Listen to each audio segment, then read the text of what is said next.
तो अखिलेश यादव का सीएम योगी आदित्यनाथ पर हमला देखने को मिला है। 80 से 20 बोलने वाले योगी नहीं हो सकते हैं।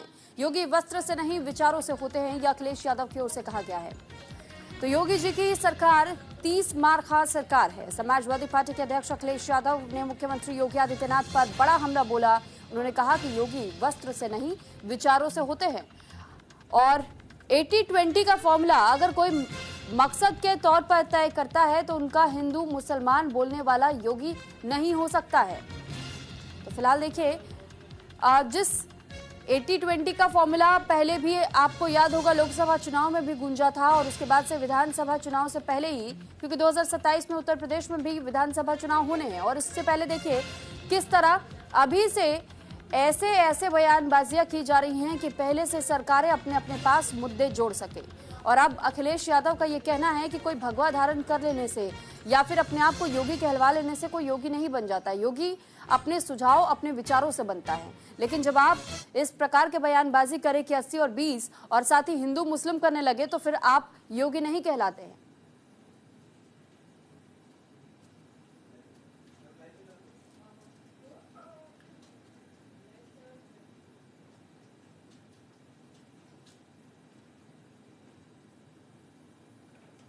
बोलने वाले योगी नहीं हो सकते।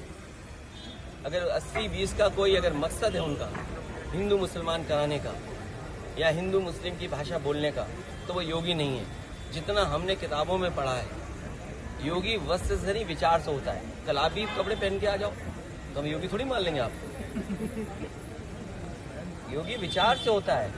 और योगी हमने इतना ही पढ़ा है कि जो दूसरे का दुख अपना दुख समझे, माया में रह के माया से दूर हो, जिसको गुस्सा ना आता हो, जिसके अंदर नफरत फैलाने की बातचीत ना हो, वो योगी होता है। अगर आपने कोई दूसरी परिभाषा पढ़ी हो तो हमें बता देना, हम अपनी परिभाषा में संशोधन कर लेंगे। मेरे 80-20 बोलने वाले योगी नहीं हो सकते। अगर 80-20 का कोई अगर मकसद है उनका हिंदू मुसलमान कराने का। और इस पर ज्यादा जानकारी के साथ नीरज मिश्रा इस वक्त हमारे साथ जुड़ चुके हैं। नीरज, अखिलेश यादव अब सीएम योगी पर बयानबाजी कर रहे हैं, हमले बोल रहे हैं, लेकिन ये वही अखिलेश यादव है जो खुद कभी उन्होंने जल्दी सन्यासियों की पूरी तरह सेवा भाव और समर्थन उनके प्रति नहीं रखा। हमने वो समय भी देखा जब अखिलेश यादव मुख्यमंत्री हुआ करते थे और किस तरह कई बाबाओं को, साधु संतों को लाठियों तक से भी पिटवाया गया। और आज ऐसी भाषा और ये व्याख्या कर रहे हैं अखिलेश यादव की योगी की परिभाषा क्या है? जी देखिए, सियासत इस समय अपने चरम पर है क्योंकि 2027 को लेके अपने अपने वोटर्स को लुभाना है। रही बात 80 और 20 की, तो 80 और 20 की बात अगर आपको याद हो तो समाजवादी पार्टी ने की थी कि पीडीए 80 है, बाकी लोग 20 हैं और 20 में भी हमारा हिस्सा है। तो ये 80-20 की पॉलिटिक्स उत्तर प्रदेश में लगातार चल रही है। 2022 का चुनाव हो या 2024 चुनाव, उसमें 80-20 का जिक्र हमेशा आता रहा, अलग अलग परिस्थितियों में आता रहा। तो यही एक कार्यक्रम में गए थे अखिलेश यादव और वहां पर इन्होंने ये बयान दिया है। फिलहाल 80 और 20 की पॉलिटिक्स उत्तर प्रदेश में चाहे सत्ता पक्ष हो चाहे विपक्ष हो, वो अपने अपने तरीके से कर रहा है। ठीक है नीरज, लेकिन साथ ही जिस तरीके की बयानबाजियां इन दिनों हम देख रहे हैं, आप कहते हैं एक तरफ तो धर्म की राजनीति नहीं होनी चाहिए लेकिन धार्मिक आधार पर आप बयानबाजी कर सकते हैं, तो ये कैसी राजनीति है कि आप दूसरों को तो ज्ञान देते हैं लेकिन खुद ऐसी बयानबाजियों से बचते हुए नजर नहीं आते हैं?